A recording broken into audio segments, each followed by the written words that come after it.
There is a moment that comes for every serious person, no matter how intelligent or determined they are. A moment when effort stops producing progress.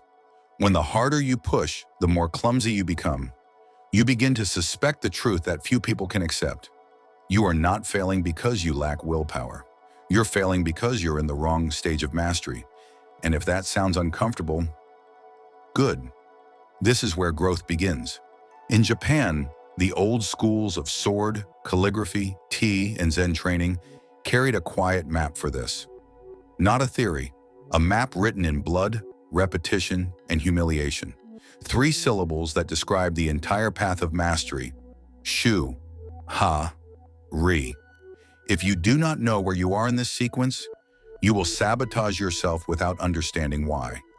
If this story feels familiar, stay with me. Before we go further, understand this.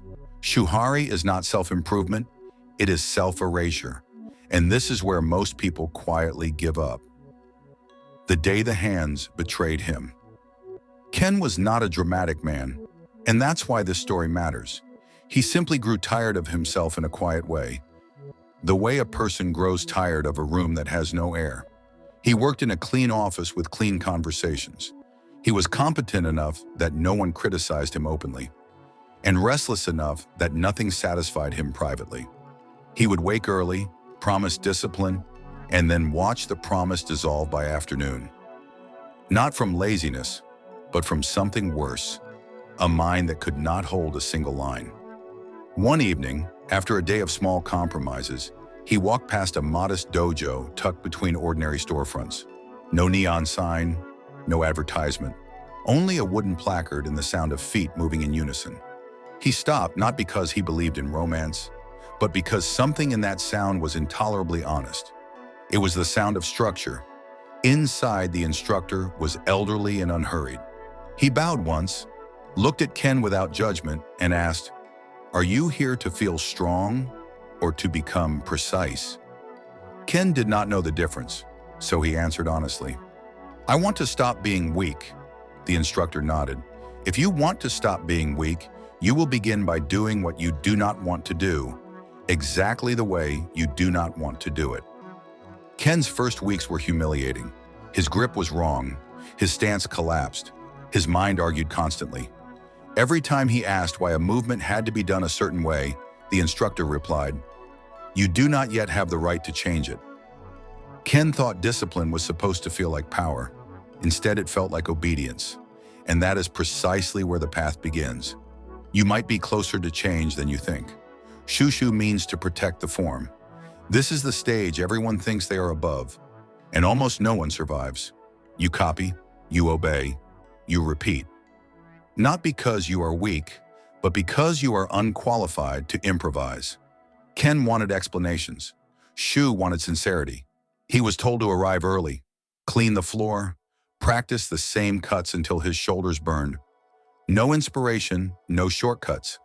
Because your life is not changed by insight, it is changed by practice. At first, nothing changed. That is the cruelty of Shu. It only asks one thing. Will you come back tomorrow? Slowly, Ken's days became quieter. Not easier, quieter. Something inside his day stopped negotiating. This is where many people quit.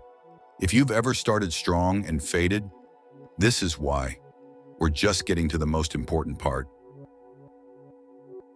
The Musashi problem. Ken became competent, and competence whispered, "You can relax now." This is where the talented collapse. Musashi warned about shallow skill, about being trapped by what works instead of what is true.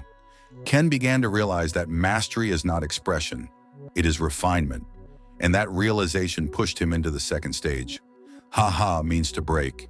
You test the form, you explore, you experiment. But ha has a trap, arrogance disguised as freedom.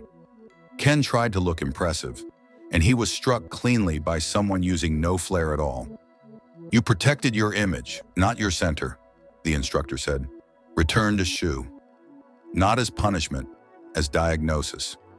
So Ken slowed down. One basic cut, 5 minutes. No ambition. This rebuilt everything.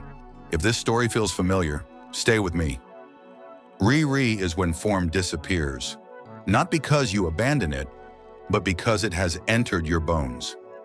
One night, a loud sound broke the silence. Ken did not flinch. The blade moved. The breath remained.